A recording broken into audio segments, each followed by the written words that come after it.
নমস্কার, বড়দের প্রণাম, ছোটদের ভালোবাসা জানিয়ে আজকে নতুন একটা ব্লগ শেয়ার করছি। আর তোমাদের সবাইকে স্বাগত। সুজাতা সেন। আশা করি তোমরা অনেক অনেক ভালো আছো, আমিও ভালো আছি। আমি আর আমার ভাসুরি মেয়ে সকাল সকাল কোথায় বেরিয়ে পড়লাম, যাবো এক উদ্দেশ্যে, চলে গেলাম আরেক উদ্দেশ্যে। অনেক দিনের ইচ্ছে ছিল, সেটা কখনোই সম্ভব হয়নি এত বছর পরেও। মানে কি জন্মের এত বছর পরেও অনেক দিনের ইচ্ছে, অনেক দিনের, বুঝতে পেরেছো? তাই যাচ্ছি। যাচ্ছি যেহেতু এক কাজে, আরেক কাজেও সেরে আসি। তাই আমরা যথারীতি ট্রেনে উঠে গেছি, ট্রেনের থেকে নেমে চলে এসলাম রানাঘাট স্টেশনে। রানাঘাট স্টেশনে এত ভিড়, উঠবো আমরা আরেকটা শান্তিপুর লোকালে, এই ট্রেনটা যেহেতু যাবে না শিয়ালদা, সেই কারণে। তো আমি আর আমার ভাসুরি মেয়ে প্রথমে ধরবো ভাবিয়েছিলাম 11টার ট্রেন, সেই ট্রেনটা মিস করেছি। তারপরে চলে এলাম শান্তিপুর রানাঘাটে। রানাঘাট থেকে আবার শান্তিপুর লোকাল ধরে যাব কল্যাণীর উদ্দেশ্যে।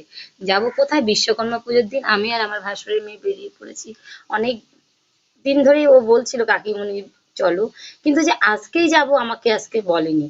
তারপরে চলে এলাম কল্যাণীর ITI প্যান্ডেলের ওখানে। ওখানে দেখি দুপাশে দুটো বিশ্বকর্মা পুজো হচ্ছিল। ওখান থেকে ওই কাকুরা প্রসাদ দিচ্ছিল, প্রসাদ না নিলে কেমন হয় পুজোর দিনে। তো আমি মিষ্টি জাতীয় যেহেতু ফল খেতে পারি না, সেই কারণে একটা শসা নিয়েছিলাম, আর আমার ভাসুরের মেয়ে নিয়েছিল একটা আপেল। ছিল অনেক কিছুই, মিষ্টি জাতীয় ফল, মিষ্টি টিষ্টি অনেক কিছু খাইনি। ওই প্যান্ডেলের পুজো হয়ে গেছিল, আর এইদিকে এই প্যান্ডেলের পুজোটা হচ্ছে, দেখো। আর সেভাবে লোকজন ছিল না, কিছু ইউটিউবার ছিল, অল্প বয়সের ছেলে মেয়ে ছিল। আমার ভাসুরের মেয়ে যেহেতু অল্প বয়স, ওর সাথেই পাচ্ছিল না। তো আমি আগে 2-3 দিন আগে বলেছিল যাবে, কিন্তু তারপর আর কিছু বলেনি। সেই কারণে আমার কোনো আর কি প্রস্তুতি ছিল না। তো আমার যখন অর্ধেক রান্না, তখন ও ঘুম থেকে উঠে বলছে কাকিমুনি যাবে। তখন বললাম চল। তো খুব হুটোপাটা করে রান্না বান্না কমপ্লিট করে আমি আরো চলে এলাম। এই দেখো, সেই সব থেকে বড় প্যান্ডেল, আর খুব সুন্দর হয় সেই প্যান্ডেল ITI মোড়ে। তো এইখান থেকে যাব আরো এক জায়গায়, সেটাও তোমাদের সাথে শেয়ার করব। প্লিজ তোমরা পুরো ভিডিওটা স্ক্রিপ্ট না করে দেখো, আশা করি ভালো লাগবে। দেখো সবাই সবার মতো ছবি তুলছে, প্রচুর ইউটিউবাররা এসেছিল। তো এসে দেখি ছবি তুলতে হোক না ভিডিও করতে হোক, অনেকে এরকম হাজবেন্ড ওয়াইফও এসেছিল। যেহেতু আজকে ছুটির দিন, সেই সুযোগে একসঙ্গে দুটো কাজ সেরে নিচ্ছে। এখন তো জাস্ট স্ট্রাকচারটা দেখালাম, যখন প্যান্ডেলটা হবে সেটাও তোমাদের সাথে শেয়ার করব। প্লিজ তোমরা সঙ্গে থেকো আর আমার পুরো ভিডিওটা দেখতে থেকো। দেখো এখনই এত সুন্দর, যখন প্যান্ডেলটা রেডি হয়ে যাবে তখন তার পরিস্থিতিটা কেমন সুন্দর হবে, তুমি ভাষায় প্রকাশ করা যাবে না। কিন্তু গতবারের প্যান্ডেলটাও সেই সুন্দর হয়েছিল। 3 দিন এসে ঘুরে গেছি, তা একদম লাস্টের দিন আর কি, দ্বাদশীর দিন এসে প্যান্ডেলের ঠাকুর, প্যান্ডেল সব দেখে গেছি। তখন হয়তো মাধুর্য ছিল না, লাইট ছিল না, অনেক লোক ছিল না, কিন্তু প্যান্ডেলটা ছিল। আমাদের মতন যারা ভিড়ভাট্টা পছন্দ করে না, তারা প্রত্যেকে এসেছিল ওই দ্বাদশীর দিন।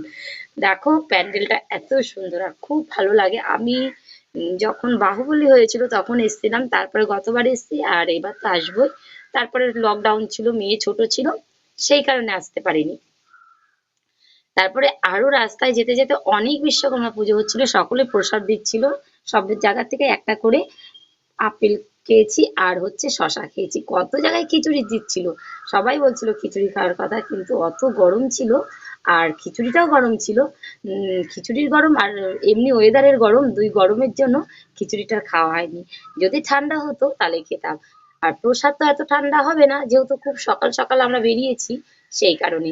যদি ঠান্ডা হতো একটু ইচ্ছে ছিল, কিন্তু ইচ্ছে থাকলে হবে কি, ওই গরমের কারণে খাইনি। তো দেখো এই বউটাও পুজো দিয়ে এসে, গাড়ির পুজো দিয়ে সেখানে সে কটা রিল বানানো, রিল টিল বানিয়ে কটা ছবি তুলে উনিও ওনার বাড়ির যেখানে সেখানে যাচ্ছে। তো আমরা তো একরকম, হ্যাঁ। আর আমাদের থেকেও এজের মানুষরাও এসেছিল এখানে প্যান্ডেলের ভিডিও করতে, কিংবা ছবি তুলতে, কিংবা বিশ্বকর্মা পুজোটা সেলিব্রেশন করতে, যে যার মতন করে। আমরাও সেই কারণেই বেরিয়ে পড়েছিলাম, কিন্তু আমার কোনো প্রোগ্রাম ছিল না, হট করেই চলে এসেছিলাম। তো দেখো এদিকে আমার ভাসুরের মেয়েও ছবি তুললো, ও অনেকগুলো ভিডিও করেছে, ছবি তুলেছে, ওরও চ্যানেল আছে ফেসবুক, ইনস্টা, তারপরে ইউটিউব।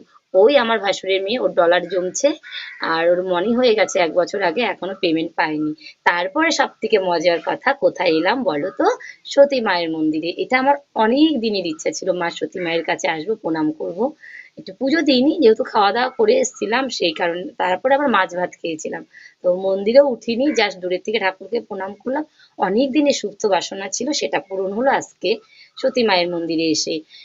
কেমন মন্দিরটা, বইয়ে পড়েছি, পেপারে দেখেছি মেলা হয়, মেলার সময় তো ভীষণ ভিড় হয়, ট্রেনে ওঠা যায় না, সেই কারণে মেলাতে আসা সম্ভব হয় না। কিন্তু মেলাটাও দেখার মতন। আর যাকগে, মেলাতে না আসছি তাতে কি হয়েছে, মায়ের স্থানে এসে ঘুরে গেলাম, মাকে প্রণাম করে গেলাম। আর দর্শন এটাই হচ্ছে সব থেকে, এই যে ডালিম গাছ, বিখ্যাত ডালিম গাছ ঠাকুরের, এখানে যে যা মানত করে সেটাই হয়, জানো তো।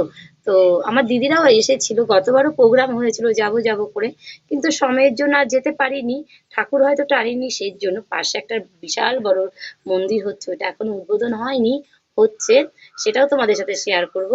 কিন্তু তোমরা কেউ ভিডিওটা স্কিপ না করে দেখো, আশা করি অনেক অনেক ভালো লাগবে। এই যে ডালিম গাছটা দেখো, পাশে একটা পুকুর আছে, ওই পুকুর থেকে স্নান করে এসে এখানে সকলে পুজো দেয়।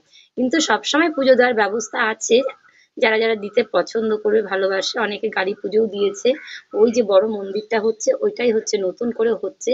আর এই যে মায়ের মূর্তিও আছে এখানে, ওই যে ওখানে, এটাই মা, সতী মা আর কি। আর দেখো এই মন্দিরগুলো হচ্ছে বেশ সুন্দর। আর দেখো কি ভালো লাগছে জায়গাটা। তাহলে বন্ধুরা ভিডিওটা আর বেশি বড় করব না, যদি কোনো অংশ ভালো লেগে থাকে তোমরা কিন্তু লাইক দিয়ে দেখা শুরু করো, আর কমেন্ট করতে ভুলো না কেমন হলো আজকে আমাদের বিশ্বকর্মা পুজোর দিন যে বেরিয়েছিলাম ঘুরতে, সেই ভিডিওটা, সেটাই তোমাদের সাথে শেয়ার করবো। তারপরে তো বাড়ি চলে এলাম, অবশেষে ভীষণ খিদে পেয়েছিল। অন্য উল্টো পাল্টা খাবার আমি বাইরে সেভাবে পছন্দ করি না। এই যে ঘরে ঢুকছি, এখন জামা চেঞ্জ করব, তারপরে গা ধুয়ে খাওয়া দাওয়া করবো আগে। খেয়ে দিয়ে বাসি এঁটো কাটা বাসন ছিল, ওগুলো সমস্ত মাজবো, মেজে গা ধুয়ে ঘরে ঢুকবো, তারপরে লাইভে বসবো। এই হচ্ছে আজকে সারাদিনের ভিডিও। তোমরা কিন্তু প্লিজ কেউ স্কিপ না করে পুরো ভিডিওটা দেখো। ছেলে মেয়ে ছিল আমার জায়ের কাছে, এই যে এলাম, দেখো পুরো ক্লান্ত হয়ে পড়েছি, এত রোদ ছিল বাইরে কি বলবো বন্ধুরা। তো এখন দেখো আমি এখন রেডি হয়ে আমার নাইটি খুঁজতে যাচ্ছি, ছাদের মধ্যে রয়েছে। আর আগে যেহেতু বৃষ্টি ছিল, প্রচুর জামা কাপড় ভেজা ছিল, সমস্ত জামা কাপড় ছাদ ভর্তি ছিল। কিছুটা শুকিয়েছিল, সিঁড়ি ঘরে রেখেছিলাম, আর বাদ বাকিটা রয়েছে ছাদে। এই তো ফ্রেশ হয়ে গিয়ে গাটা ধুয়ে তারপরে খেয়ে দিয়ে তারপরে ছাদের থেকে জামা কাপড় এনে বিশ্রাম করব। তাহলে বন্ধুরা আজকের মতো ভিডিওটা রাখছি এখানে। তোমরা অনেক অনেক ভালো থেকো, সুস্থ থেকো, সাবধানে থেকো, আর আমার পাশে থেকো, আর আমি যাতে এগিয়ে যেতে পারি, তোমাদের ছোট্ট ছোট্ট কমেন্ট আর ভালোবাসা আমাকে এগিয়ে যেতে সাহায্য করবে। তাহলে বন্ধুরা বাই বাই, আজকের মতো তোমরা অনেক অনেক ভালো থেকো, সুস্থ থেকো, সাবধানে থেকো।